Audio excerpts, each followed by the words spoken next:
એટલે ભાઈ આપણે બે નવરા છે તાર ગાડીને દ્વારકા જઈ આવી. દ્વારકા જવાનો વિચાર તો મારો કેદુનો છે, પણ પેટ્રોલના જે પૈસા ભાગે પડતા હશે ત્યારે આપવા પડશે. કાંઈ વાંધો નહીં ભાઈ, એ તો વ્યવહારે આપવાના જ હોય ને. હા તે કઈ વાંધો નહીં ભાઈ, ઠાકરનું નામ લઈને ગાડી વેચી કરું. જય દ્વારકાધીશ. તે ભાઈ તને હું થઈ ગયું, ઘડીકમાં પાણી છાંટવું પડશે મોઢા પર.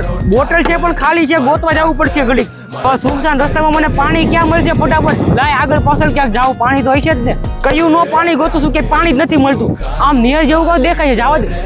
ક્યારનો પાણી ગોતો તો માળ મળ્યું લે. પાણી ગોતો તો મળી ગયો, જવા દે ફટાફટ. અરે ભાઈ તમે કોણ? અહીંયા દોસ્તાર હતો એ કઈ ગયો? હું માધવ, હમણાં દોસ્તાર આવતો જ હશે. જો તાર દોસ્તાર આવે હું જાઉં. અરે ભાઈ ક્યાં જાવશો? આ ભાઈ ક્યાં વ્યા ગયા ઘડીકમાં? અરે ભાઈ તું તો બેભાન થઈ ગયો તો ને, તારા તું પાણી લેવા ગયો તો. એક માધવ નામના ભાઈ આવ્યા હતા, એને મને અહીંયા હાથ કર્યો ને એટલે મને હોશ આવી ગયો. પણ ભાઈ આવા સુમસાન રસ્તા ઉપર કોણ આવે? અરે દ્વારકા જાય છે, કઈ દ્વારકાધીશે દર્શન નથી આપ્યા ને. ભાઈ મને એવું જ લાગે છે હો. જય દ્વારકાધીશ.